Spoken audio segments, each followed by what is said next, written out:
Let's think and talk. Bonjour chers tous, bienvenue à notre nouvel épisode de Let's Think and Talk. Aujourd'hui, c'est moi qui vais être votre présentateur et mon nom est Jean-Noël Mteb. Pour cet épisode, je ne serai pas seul, je suis très bien accompagné et on a parmi nous même quelqu'un de nouveau, mais vous allez le découvrir très bientôt. Juste à mes côtés, il y a celui qui a pris ma place, mon frère et ami Jodiev. Comment tu vas? Ça va très bien, merci. En toi, ça me fait bizarre d'être ici quand même, parce que Oui. je suis celui qui pose généralement les questions. Bon, Mhm. la dernière fois en tout cas. Mais aujourd'hui, moi je dirais que tu as repris ta place, hein, parce que le premier épisode, Mhm. et le seul épisode d'ailleurs à ce jour, Mhm. c'était toi le présentateur. Hein. Et j'étais exactement au même endroit. Ouais, mais apparemment, les gens te préfèrent toi à moi. Hein. Je sais pas, hein. On va voir, hein, parce que c'est la deuxième partie, je pense. Ouais, c'est la Donc, deuxième partie, justement. Hein? On verra. Est-ce que tu es prêt? Ouais, je suis très prêt en tout cas. Ok, parfait. Alors, la seule dame sur le plateau. Encore. Bonjour Plamedy, comment tu vas? Bonjour Jean-Noël, je vais très bien et toi? Ça va, ça va, ça va. Ça a été la journée? Ouais, elle était longue, mais Mhm. bon, ça a été. Ça a été? Yeah. Parfait, parfait. Et bien évidemment, on a le meilleur pour la fin apparemment. Notre invité de marque, il s'agit de mon ami et frère aussi, Michael. Comment tu vas? Salut Jean-Noël, ça va très bien, merci. Toi-même? Oui, ça va très bien aussi. Comment tu te sens? Stressé, beaucoup de pression, mais ça va, on va se décontracter. La pression? Quelle pression? Ouais, mais comme j'ai vu la qualité du travail que vous faites, j'espère être à la hauteur. Waouh. Merci beaucoup. Wow. Nous sommes honorés de ta présence. Oh, c'est moi qui suis honoré. En tout cas. Alors, aujourd'hui, nous allons aborder la deuxième partie de notre sujet de la dernière fois. Il s'agit ici de « Et si on avait appris à souffrir ?» La dernière fois, on a eu à aborder ça sur différents angles. Et aujourd'hui, nous allons essayer d'aborder ça sous un autre angle. Et comme je vous l'ai dit, avec mes compagnons, nous allons essayer de réfléchir un peu sur ça. Et d'emblée, j'ai une question à Ok. vous poser. Ma question est celle de savoir, pensez-vous que certaines difficultés que nous avons rencontrées auraient été différentes, on aurait eu un autre rapport si on nous avait préparé? Oh, c'est fort ça. Ça commence bien. Yeah. En tout cas, personnellement, j'ai envie d'entendre d'abord notre invité spécial, Michael. Mhm. Et Michael, qu'est-ce que t'en penses? Michael, il a les têtes des premiers de la classe, mais... Et il était premier de sa classe. Ah oui, hein. Je suis probablement pas le mieux préparé, mais je vais prendre ça vraiment décontracté. Je vais oublier qu'il y a les micros et la caméra. Je vais essayer de parler comme si c'est Mhm. une discussion de salon. Exactement. Et est-ce que les souffrances que l'on a eues, qu'on a rencontrées, les difficultés, Mhm. auraient eu un impact différent sur nous Mhm. si nous avions été préparés à y faire face? Mhm. Je pense que oui, certainement. Dire à quelqu'un qu'il va à la guerre en lui donnant des armes et juste donner des armes, puis dire viens m'accompagner, le mental est différent. Mhm. On est peut-être tous armés, mais celui qui sait qu'il va à la guerre, c'est que oui, je vais souffrir. Et j'abandonne pas Yeah. à la première difficulté, Mhm. parce que la guerre a un objectif. Mhm. Je vais à la guerre pour gagner la guerre. Et je vais certainement y laisser quelque chose sur la route. Mhm. Mais tu es préparé. Mhm. Et celui à qui tu donnes juste une arme, et puis tu dis, viens, on y va. Mhm. Il sait pas où il va, mais il sait qu'il a une arme. Mhm. Il sait pas ce à quoi il va faire face. Il sait pas à quel moment il devra utiliser cette arme. Mhm. C'est sûr que rencontrer une difficulté va plus le brusquer que celui qui est préparé et qui sait où il va. Exactement. Fait que oui, je pense que nous préparer à faire face à une difficulté Mhm.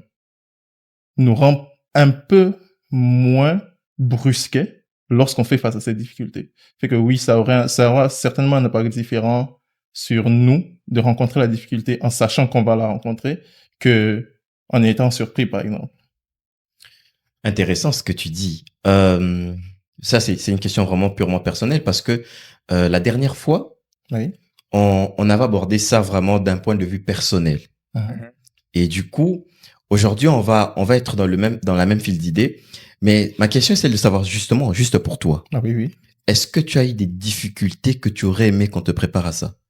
Des difficultés. Surtout en changeant, par exemple, des pays. C'est dans ce contexte-là, on est Ok. aussi. en changeant de pays, par exemple. Oui, Oui, c'est sûr que j'ai eu des difficultés auxquelles j'aurais aimé être préparé, par exemple. mais particulièrement en changeant de pays, Mhm. j'étais pas prêt émotionnellement déjà à assumer l'âge adulte. J'avais l'impression que j'étais adulte avant d'arriver dans ce pays, Mhm. Mhm. mais j'étais encore sous les ailes de ma mère, par exemple, Mhm. quand j'étais avec elle. Yeah. En arrivant ici, les factures sont à mon nom, par exemple. J'étais Mhm. pas prêt à ça. C'est un coup de pression. Ça te donne la responsabilité financière de ces factures-là. Moi, avant, mon argent, c'était, je sors avec des amis et Ouais. je m'amuse, je Je m'achète une paire de baskets, je m'achète de quoi me faire plaisir. Mon argent, c'était purement pour le plaisir. Mhm. Mais j'aurais aimé être préparé à trouver cet équilibre entre plaisir et responsabilité. Mhm. Ok. C'est comme si je quittais de pur plaisir à pure responsabilité. C'était un changement brusque. Et ça, c'était une adaptation vraiment compliquée. Intéressant. Mhm. Et moi, si je peux dire, je Mhm. pense que oui, quand tu es préparé à affronter, comment je peux dire, quand on te prépare à quelque chose, tu sais appréhender ce qui peut t'arriver. Mhm. Je sais pas si je vais peut-être donner un exemple banal. Moi, par exemple, quand j'ai quitté mon pays, Mhm. financièrement, je savais pas comment gérer les finances. Je sais que jusqu'à aujourd'hui, j'essaye quand même dans ce domaine-là. Mhm. Mais j'aurais vraiment aimé qu'on me prépare qu'on m'apprenne, en fait, comment gérer les finances. Parce que je sais que, par exemple, au pays, nos parents, les parents surtout, enfin, les pères, si je peux dire ça comme ça, les pères de famille savent bien comment, je sais pas comment ils font pour s'en sortir et tout, pour gérer vraiment toute une famille, les mamans qui ne travaillent pas, mais ils arrivent vraiment à supporter comme financièrement les enfants, leurs femmes, etc. C'est quand même très important. Et moi, j'aurais aimé, par exemple, que mon père m'apprenne à, je sais pas moi, à économiser, à comment gérer les finances, à comment gérer même quand t'as une petite somme, à comment faire pour que tu t'en sors jusqu'à la fin du mois. Et je pense que lorsque tu es aussi comme préparé, tu sais appréhender ce qui peut arriver. Comme, par exemple, si tu as déjà vécu une certaine situation, quand Mhm. comment je peux dire, quand la même situation ou une situation similaire arrive, tu sais, en fait, tu as déjà les armes nécessaires pour pouvoir comme faire face à cette difficulté-là. Donc, moi, je vois ça comme ça. Moi, personnellement, la réponse de Plaméti m'a donné une question. Je sais que c'est pas mon rôle aujourd'hui, mais Tu veux pas te détacher bon, de ça. c'est ça que j'allais En demander. passant, je pense qu'il y a 2-3 questions qui ont émané de moi aussi, fait que si je sais pas si je suis permis de poser une question. C'est la question si que j'allais poser au maître Vous de. prenez pour des sources d'eau. Non, mais Sur sa on a des question. questions, mais comme c'est toi le maître de cérémonie, on doit Mhm. avoir. Mais tu participes à la conversation. Mais bien Mhm. évidemment. Fait que- Voilà pourquoi j'ai fait Du coup, Fait je sais que- pas si je dois d'abord répondre à ta question. Ben, c'est Ou si sûr. Non, je non, peux- vas-y, fais comme tu le sens, on Ok. discute, oui. Je vais d'abord poser la question. Bon, je vais d'abord répondre à la question pour ne pas nous embrouiller. Mhm. Bon, je pense que c'est vraiment un point intéressant. Mes confrères, mes amis ici ont donné des réponses, ont touché des points très intéressants. Mhm. Et moi, je pense aussi que la préparation, elle aide toujours. Tu Yeah. vois, dans le sens où je vais prendre un exemple vraiment basique. Quand tu as un examen de mathématiques, par exemple, tu sais jamais vraiment à quoi t'attendre. Tu vois. C'est vrai que la vie est différente, parce que la vie, personne ne maîtrise, tu vois. Mhm. Personne ne maîtrise les rouages, la configuration, etc. Mais il y a une certaine dose de préparation que tu as, par exemple pour l'examen de maths, qui va forcément t'aider. Mhm. Pas forcément les exercices, mais par exemple les procédés que tu vas employer. Mhm. Par exemple, ok, j'ai un problème, tu vois. C'est quoi comment je fais pour trouver la solution? Ok, je cherche d'abord à analyser la solution, à analyser le problème, Mhm. trouver la source du problème, tu vois. Alors, ce sont des méthodes comme ça Mhm. qui ne seront pas forcément liées directement à la circonstance ou à la situation à laquelle tu vas faire face, mais qui vont quand même te mettre sur des pistes de solutions assez solides, tu vois. Donc, et Michael a touché un point important que j'aimerais quand même épingler, c'est que pour la vie, moi je pense d'abord que la préparation, c'est d'abord dans le mindset, tu vois. Ok. C'est d'abord mentalement. Par exemple, on en a parlé l'autre fois, tu dois te dire que le problème auquel je fais face aujourd'hui est temporaire. Ok. Tu vois. Je ne sais pas comment je vais sortir ce problème. Je ne sais pas comment je vais trouver une solution. Mais tout ce que je sais, c'est que ça prendra le temps que ça prendra, mais il y aura une solution. Tu vois. Et voilà, c'est que moi je pense. En tout cas, Tu vois. j'aurais pas dit mieux. Ils ont dit mieux, donc. Donc ils sont très silencieux. Non, sais pas je parle pourquoi. de vous De nous trois, en tout cas. ouais. Ok. En tout cas, j'ai beaucoup aimé vos réponses. Elles ont été particulièrement pertinentes, surtout celle de Jodiev. Mais par ta réponse, une question m'est venue. Ok. Celle de savoir, pensez-vous que nos parents ont eu à nous préparer d'une manière ou d'une autre par rapport aux circonstances que nous vivons en ce moment, ou malgré leur préparation, à leur manière à eux, c'est juste nous qui n'avons peut-être pas été attentifs à ça et on est passé à côté de certains conseils et tout. Pensez-vous que le problème, c'est eux ou c'est nous? Bon, déjà, on va tirer peut-être sur les parents. Pardonnez-nous déjà. Parce que, je sais pas. Bon, moi, je pense que, je sais pas si les autres seront d'accord. Je sens que non. Je sens que non aussi. Je pense que, honnêtement, ce n'est pas notre faute. Le problème n'est pas dans la compréhension de l'enfant, tu vois. L'éducation est un système que, normalement, excusez-moi, on doit adapter pour l'enfant. C'est-à-dire que l'enfant vient dans un environnement qu'il ne maîtrise pas. Il ne maîtrise pas les signaux, il ne maîtrise pas le langage, tu vois. Alors, on doit l'apprendre, l'accompagner. C'est pas que on te donne des armes et puis tu dois comprendre à ta manière. À quelle manière? Je viens d'arriver. J'ai pas vécu ça. Je ne sais pas de quoi il s'agit, tu vois. Alors, on doit t'accompagner pour que tu puisses vraiment percevoir ça, tu vois. Parce que comme je disais tantôt, à un moment ou un autre, ce qu'on t'a appris de manière très claire va t'aider, tu vois, va t'aider à pouvoir t'en sortir, tu vois. Parce que ça nous est tous déjà arrivé que tu es dans une circonstance, tu dis, oh, papa m'avait dit ça, tu vois. Même quand on apprenait à conduire un vélo, tu vois. Au début, c'était, je sais pas pourquoi je dois avoir des roulettes. Moi, j'avais sur mon vélo, j'avais des roulettes et ça m'énervait au début parce que j'avais des amis qui quand même avaient appris à conduire des vélos avant moi. Et quand moi j'ai eu un vélo, j'avais des roulettes, les petites roulettes derrière là. J'étais là, mais mes amis conduisent déjà et tout. Au début, je comprenais pas. La première fois qu'on a retiré ça, c'était un peu compliqué, tu vois. Et à un moment, j'avais certaines techniques que mon père me disait, non, tu vois, quand tu seras comme ça, fais ça. C'est revenu, tu vois. Pourquoi? Parce que j'avais reçu un accompagnement, tu vois. Dans certaines circonstances aussi, c'était pas clair. Papa parlait juste comme ça, oh, maman, pardonnez-moi. Et les parents voient, hein. Ouais, pardonnez-moi, mais j'aime trop mes parents, vraiment. Je pense que j'ai eu les meilleurs parents du monde, surtout au niveau accompagnement, éducation. Mais il y a des fois aussi, à leur manière, ils pensaient que j'allais comprendre. Mais c'était pas le cas, tu vois. Donc je pense vraiment que c'est une question assez compliquée. Mais moi, je pense que l'enfant n'a rien à voir dans ça, à un certain niveau. Tirez sur moi, hein, je suis prêt. La tête de Michael, je sens qu'il n'est pas d'accord. Bon, ça dépend. Ça dépend. C'est relatif. Amélie, qu'est-ce que tu en dis? Moi, je pense qu'ils nous ont préparés d'une manière ou d'une autre, mais ça n'a pas été très clair. Mais aussi, le problème, c'est que, enfin, je vais juste comme ouvrir une parenthèse pour dire que, par exemple, ce que nous, on vit à l'étranger ici, tu peux pas reprocher à quelqu'un de ne pas t'avoir donné ce qu'il n'avait pas. Tu vois? C'est-à-dire que les parents ne nous ont pas, enfin, eux, ils ont pas vécu ce que nous, on vit ici à l'étranger. Du coup, ils connaissent pas les réalités de ce qui se passe à l'Occident. Ils savent pas c'est quoi, peut-être la dépression, si je peux dire ça comme ça, juste comme un exemple, tu vois? C'est un mythe en Afrique. Du coup, voilà. Yeah. Et du coup, pour eux, surtout d'où nous venons. Ils pouvaient pas nous préparer réellement à vivre ça. Mais moi, je pense que d'une manière ou d'une autre aussi, oui, ils nous ont préparés, mais c'était pas très clair.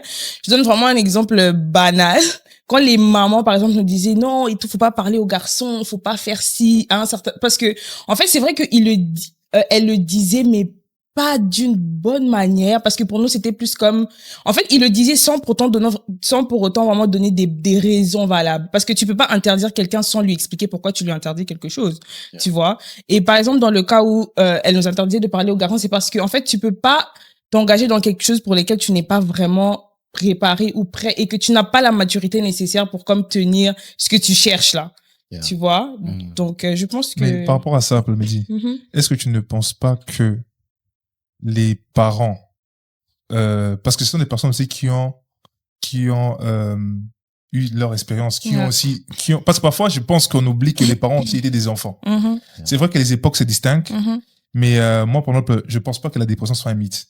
Je pense qu'ils ont vu qu'il y a une dépression, mais à leur manière, par rapport à leur environnement, tu vois. Mais est-ce qu'ils pensaient que qu'ils c'était la savaient dépression? Oui, ça Ça aussi. c'est un mot qu'on donne. Mais la souffrance et les sentiments, les émotions qui viennent avec, on peut trouver des mots, des noms à ça, mais ça reste pareil. Tu vois, un cœur brisé reste un cœur brisé. Mais après, eux, le problème aussi, c'est que eux, ils ont géré ça d'une certaine manière.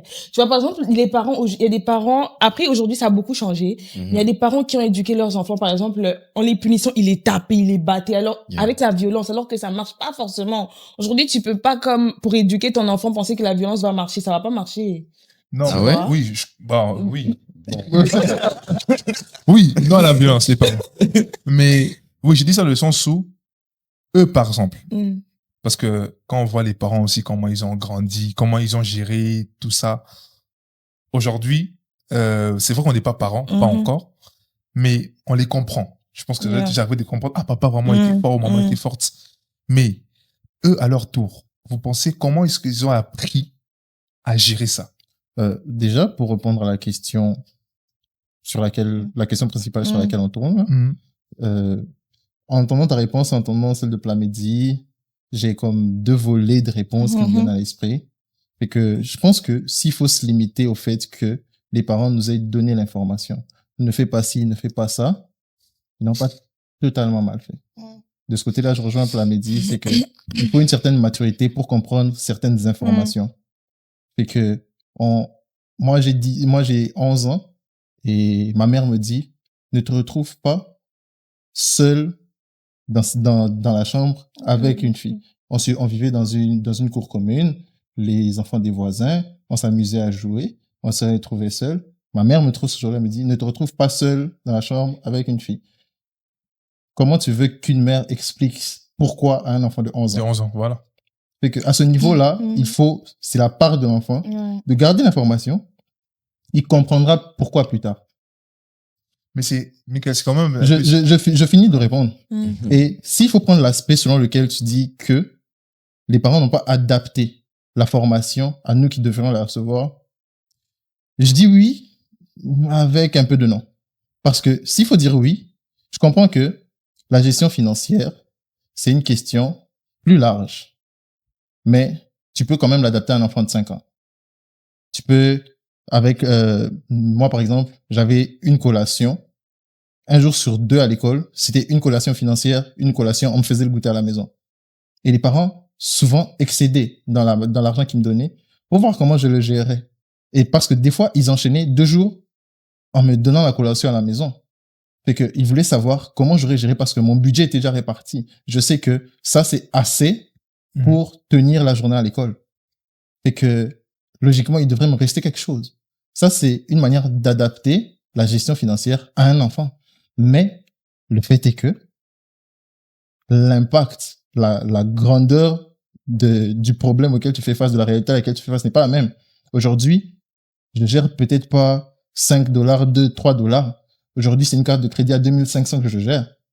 Fait que avec le poids des responsabilités, la pression des responsabilités, j'étais enfant. Si je mangeais pas, je savais que je rentrerais à la maison, je mangerais. Mais là, j'ai une pression de responsabilité qui fait que je peux pas déléguer mes problèmes, par exemple, à quelqu'un d'autre. Fait que je dois gérer tous mes problèmes dans ces 2500-là et mes problèmes dépassent 2500. Je dois savoir prioriser et tout ça. Mais ça, dans cet exemple de collation que j'ai donné, à aucun moment on m'a appris ça. Mais c'était déjà une forme de préparation. On te donnait déjà les bases. Donc, de ce côté-là, je dis oui, ils n'ont pas su adapter ça à nous, mais aussi non. Parce que, comme tu as dit, eux aussi, ils ont vécu ça à leur niveau. Mais déjà, disons-le entre nous, combien d'entre nous ont sorti des leçons, ont sorti tout un programme de formation, d'adaptabilité à transmettre à ses enfants des problèmes qu'il a déjà vécus. Certains, on a même oublié qu'est-ce qu'on a ressenti à ce moment-là. Donc, on s'est pas dit que notre enfant pourrait faire face à ça. Moi, quand j'étais là, j'ai fait ça. Et pour un enfant qui a 5 ans, moi, je lui apprendrais ça déjà comme ça. Donc, on va pas totalement les en vouloir parce qu'ils ont essayé de leur mieux. Mais ils auraient pu mieux faire, oui. Et qu'ils ont mal fait, non. Ils nous ont donné les informations nécessaires. C'est souvent nous qui n'avions juste pas écouté parce que on va pas se mentir non plus. Toutes les informations qu'ils ont données, plus tard en faisant face à ces situations-là, tu échoues la première fois, tu dis « Ah, c'est pour cela que maman m'avait dit ça. » On me disait ça. Moi, je pense que ça, j'ai dit ça par rapport aux femmes. « Ah, c'est pour cela que maman me disait ça. » Alors Tu vois? là, Et j'étais comme... J'ai eu tendance à dire que j'ai appris sur le tas, alors que je n'avais pas appris sur le tas. Quelque part avant, on m'avait dit ça, j'avais juste pas la maturité de gérer l'information. Si, par exemple, ma mère me le répétait à l'âge où j'avais atteint la maturité, je pense que j'aurais peut-être saisi ça à un certain niveau, à un certain autre niveau. Mais elle a dit ça une fois dans le passé. Et à l'âge où je suis arrivé à cette transition-là, j'avais l'information, mais c'était plus une information qui était revenue en actualité. Donc, je pense que c'est ça. Des fois, faire un récap d'informations quand l'enfant atteint atteint l'étape de transition, justement, il aura besoin de cette information. Donc, oui et non, on a été préparé. Et oui et non, on n'a pas su percevoir. Donc, c'est entre les deux pour les deux. Je pense aussi. C'est vraiment ça. Parce que, pour juste ajouter sur ce qu'il dit, c'est d'ailleurs ce que je disais. Je disais, par exemple, moi, j'ai donné l'exemple de mon père avec le velay, tout ça. Moi, je dirais, par exemple, je donne du recul, je dirais à 90%, mon père a fait, ou mes parents ont fait la meilleure chose, tu vois, pour moi. À 90% en tout cas. Pourquoi? Parce que aujourd'hui, c'est vrai que c'est difficile pour moi, par exemple, de gérer certains problèmes, mais le plus beau cadeau que mon père m'a donné, par exemple, c'est qu'il a toujours préparé mon mindset, tu vois. Moi, je suis pas quelqu'un qui a eu beaucoup de responsabilités trop tôt, mais mon père m'a toujours mis face à cette vérité-là, en fait, ce qu'on cache à beaucoup d'enfants, que tu vas échouer dans la vie. Et l'échec, c'est la meilleure manière d'apprendre, tu vois. Et aussi, bah, c'est vrai que j'ai pas des souvenirs de mon grand-père, mais c'est aussi la philosophie de mon grand-père. C'est ce qu'il a transmis à mes parents, et c'est ce que mes parents m'ont transmis, tu vois. Et pourquoi je dis aussi c'est pas totalement leur faute, parce que personne n'a appris à être parent.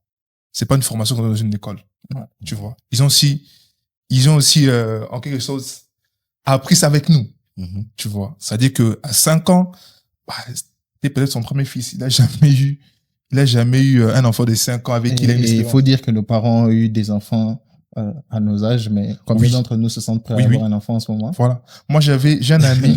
C'est vraiment vrai. C'est vraiment vrai. Parce Are you que ready?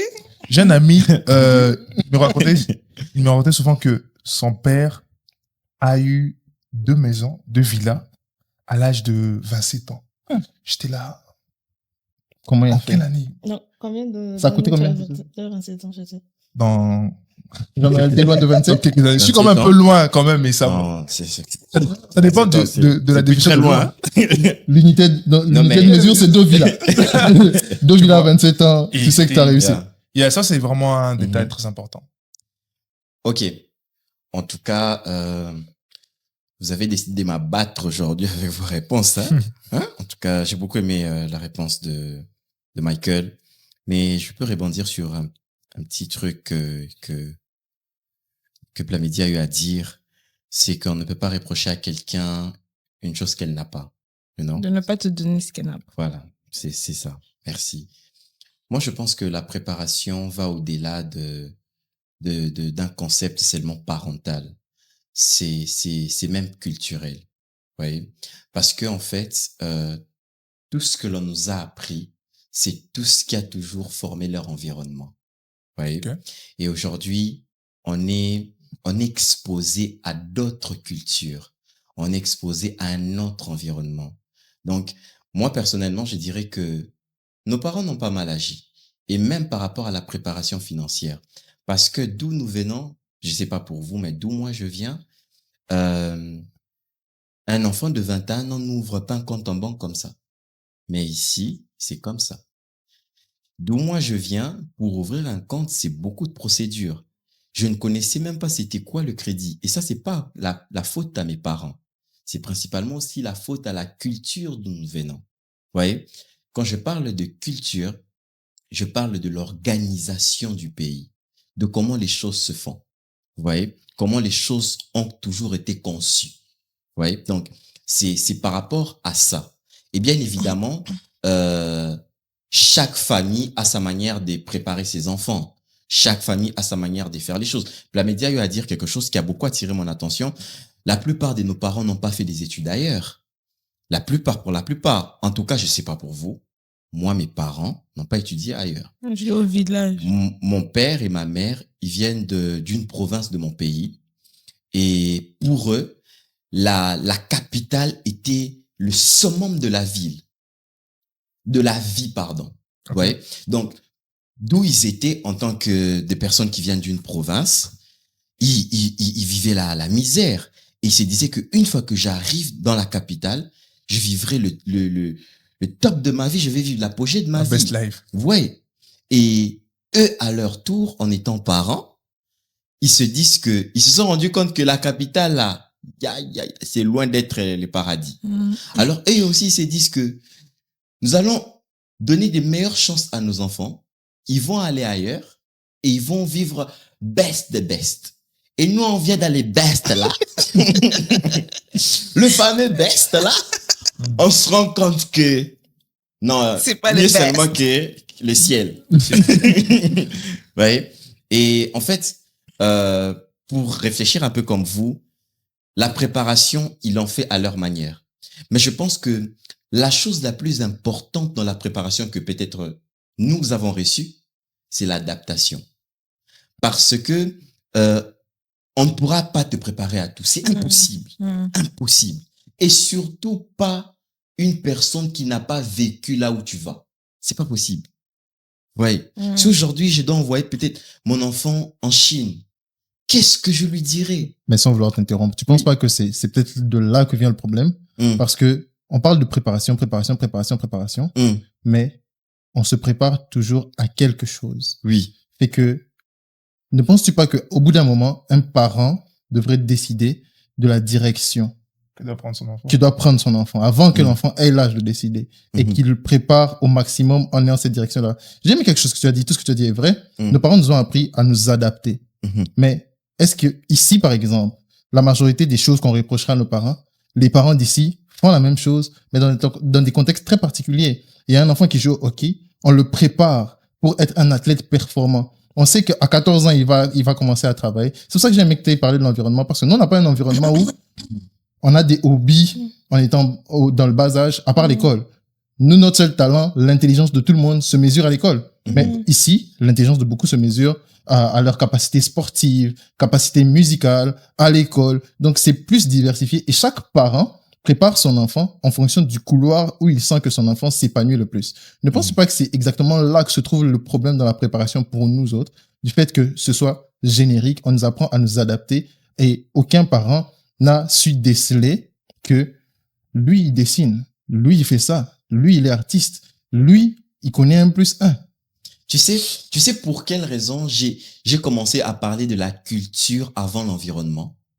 C'est pour souligner aussi la mentalité. J'aime ce que tu dis. C'est que les parents découvrent ton couloir et ils te préparent à ça. C'est pas de notre culture. Dans notre culture, c'est les parents estiment ce qui est meilleur pour toi, même s'ils ont découvert ton couloir. Mais ça, tu trouves pas que Et c'est subjectif? c'est dommage. Et Malheureusement. mais c'est justifié quand même parce que tu as parlé du contexte. Parce que, Exactement. exemple, moi, disons que je savais dessiner. Et ma mère voit que je sais dessiner. Je vais aller avec coup d'où je viens. Exactement. Fait que elle a dit, pour que mon fils réussisse le mieux, il faut qu'il dessine. Il faut qu'il aille à l'école et qu'il oublie qu'il sait dessiner, qu'il oublie qu'il a un don, un talent. Mais pourquoi, dans cette préparation-là, à ce moment-là, aujourd'hui, on se retrouve dans des environnements où les capacités techniques sont plus appréciées que les capacités bureaucratiques. Pourquoi, à ce moment-là, elle n'a pas commencé à se concentrer, par exemple, pour dire, OK, ils dessinent. Dans quel environnement? Parce qu'aujourd'hui, tous nos parents qui se plaignent de l'environnement, qui nous ont préparés à nous adapter à cet environnement-là, nous ont fait sortir de cet environnement-là. Fait que finalement, on se retrouve dans un autre environnement où on n'est pas préparé pour ça. Fait que on essaie juste de s'adapter à ce qu'on a appris pour le mettre en pratique ici. Pourquoi à ce moment-là, un parent ne peut pas se dire, OK, dans quel environnement son talent, son don sera le plus apprécié, et il se prépare? Est-ce que on est tous arrivés ici sans aucune préparation, comme les parents ont décidé du jour au lendemain, OK, il va aller au Canada, parce que c'est quand même un projet qui prend du temps. Pourquoi, à partir du moment où il avait décidé que mon enfant sortira du pays, il ne s'est pas concentré pour... Je pense que ça, c'est une question à poser aux parents. Oui. Non, mais moi, si je dois répondre sur ce qu'il dit, moi, je pense que c'est vraiment assez subjectif. Pourquoi? Parce que les parents, c'est vrai qu'il n'y a pas eu vraiment de... Moi, j'insiste encore sur le fait que les parents n'ont pas appris à être parents avant. Et deuxièmement, moi, mon père, par exemple, je vais dire ça comme ça, mon père est ingénieur. À son époque, il a choisi comme ça. Il savait pas. Mais à son époque, il voyait que, à mon époque, à moi, les avocats, les docteurs, les ingénieurs sont ceux qui prospèrent le mieux dans mon environnement. Du coup, j'aimerais au fait que mon enfant aussi, puisque tout parent veut que son enfant puisse réussir, que mon enfant puisse suivre un schéma adapté qui va lui fournir plus de chances. À ce moment-là, ils oublient je vais dire un critère très important que beaucoup de parents remarquent aujourd'hui. Le monde évolue, tu vois. Le monde évolue à une vitesse grand V. Un parent aujourd'hui qui s'est dit que, mon enfant peut faire une carrière de football et prospérer.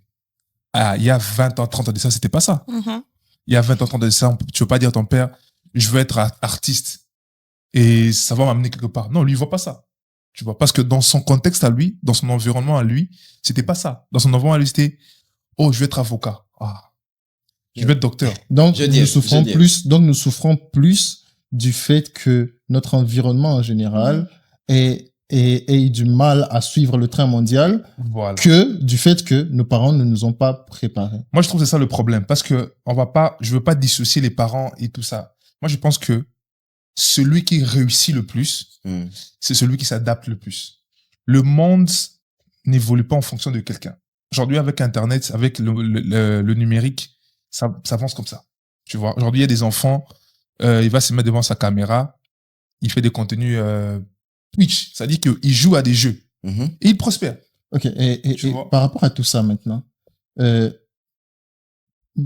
à quel moment dans cette adaptation-là, nous qui nous sommes rendus compte que, aujourd'hui, le monde a évolué, notre environnement a changé, à quel moment on arrive à faire le lien entre ce qu'on a appris de l'environnement régressif qu'on a connu, de l'environnement qu'on a aujourd'hui? Donc, à quel moment ça nous aide finalement? Est-ce qu'on est en train de se reformer pour vivre dans cet environnement ou on a un bagage qui vient de quelque part? J'ai aussi une autre question par rapport à ça pour dire que, du coup, est-ce que cette préparation nous sert-elle vraiment? Parce qu'en fin de compte, on doit s'adapter à quelque chose de nouveau et par rapport à comment le monde évolue. Du coup, on peut se dire qu'en fait, juste nous laisser s'en aller et voilà, on va s'adapter à ça. Moi, je pense, pour répondre à votre question, je pense que c'est comme, je vais donner un exemple très basique. À l'école primaire, pour arriver en 6e année primaire, tu peux pas quitter de la première année primaire à la 6e année primaire. C'est comme ça. En 6e année, ce sont des nouvelles matières. En première année secondaire, on avait l'habitude de nous parler de l'ensemble N. À un moment, je sais pas, en 4e, désolé, je suis pas trop en maths, on nous parle de l'ensemble des réels. Tu ne pas l'ensemble de Z. À ce niveau-là, c'était pas possible. Mais j'ai eu les bases qu'il faut pour pouvoir gérer ça. Tu vois? Donc moi, je pense que le plus grand avantage qu'on a, c'est que tu as un bagage qui te permet de t'adapter partout. Vous avez dit ici tout à l'heure, Jean-Noël a dit, le plus grand avantage qu'on a réussi, c'est l'adaptation. C'est ce sens où je vais dire que je peux pas rester coincé sur une chose, tu vois. Je vais être docteur. Ok. Mais c'est pas que tu vas suivre des études de docteur. Tu peux apprendre à être conférencier. Tu peux apprendre à faire autre chose, tu vois. tes parents vont pas forcément te dire ça. Mais parce que tu as réussi cette promptitude à t'adapter facilement Ok. de la part de tes parents, ça devient plus facile pour toi. Donc, ce que Tu tu vois. dis, c'est que la formation de nos parents nous a permis à nous d'être équipés pour nous adapter. Et aujourd'hui, ce qu'on fait, on s'adapte. Et que, donc, ça veut dire que nos parents nous ont préparés à vivre tout ça. Mhm. Et aujourd'hui, on met juste en pratique parce que Mhm. l'adaptation, c'est une mise en pratique. Mhm. Oui, je pense que c'est ça. Parce que même nos parents, quand ils nous ont dit, oh, vous allez aller au Canada, bah, ils savent. C'est vrai qu'ils n'ont pas vécu ça, mais ils savent que, oh, là-bas, c'est différent. L'éducation est meilleure. L'environnement est différent. Mais si c'est dit, OK, je vais envoyer mon fils seul ou ma fille seule là-bas, c'est que je suis sûr qu'elle va s'en sortir. Ok, donc, vu qu'on parlait de souffrance, être préparé à la souffrir et tout ça, On a été c'est le fait que nos parents nous aient préparés. Ça, c'est mon avis, hein, donc je suis... Oui, Non, mais non, non, je- on est avec toi. on est avec toi. On est avec toi. Je tiens vraiment à dire ceci. Ouais, mais ça Je nous ne déteste pas le monopole. oui, de la mais vie. ça nous, oui, mais Oui, ça mais nous on est pousse, quand même là. ça nous pousse vraiment, ça nous pousse vraiment à comme vraiment répondre à la question principale. Est-ce qu'on a été préparé à souffrir? Du coup, on peut Moi, dire je- oui. quelque part, on peut dire oui, Mhm. parce que, ok, nos parents nous ont donné, c'est vrai Base. c'est vrai que s'adapter, comme on a dit tantôt, il y a comme, ça vient de, Mhm. tu dois faire de la force, tu dois faire de l'effort pour t'adapter. Tu Yeah. dois sortir quelque chose de toi pour Mhm. t'adapter. Mais pour sortir quelque chose de toi, on revient sur ce que le média Yeah. dit.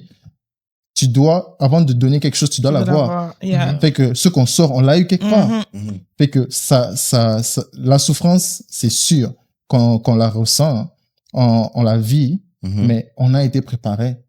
Sinon, ça nous aurait brisé, je pense. Ouais. Yeah. Le fait qu'on tienne bon, je pense que quelque part, on a été préparé. Exactement. Et nos parents ont fait un travail.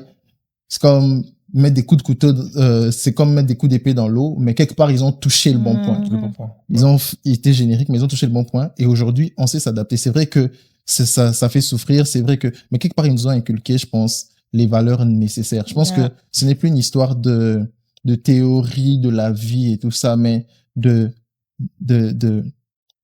en anglais, c'est shape. Ils nous ont forgé. Bien forgé. Mhm. Ils nous Yeah. ont forgé pour avoir le profil pour affronter les circonstances. De la vie. Donc, je pense que, est-ce qu'ils nous ont préparés à souffrir? Quelque part, oui. Quelque part, oui. Est-ce que ça rend la souffrance moins pénible? Non. Non. Ça fait toujours aussi mal, je pense. Mhm. Mais, quelque part, faut dire qu'ils l'ont fait à leur Mhm. manière. C'était Yeah. pas évident dans leur environnement, comme on a Mhm. soulevé les points, l'environnement, l'instruction. Ils ont connu beaucoup de limites, mais Mhm. Mhm. je pense que quelque part, ils Mhm. l'ont fait.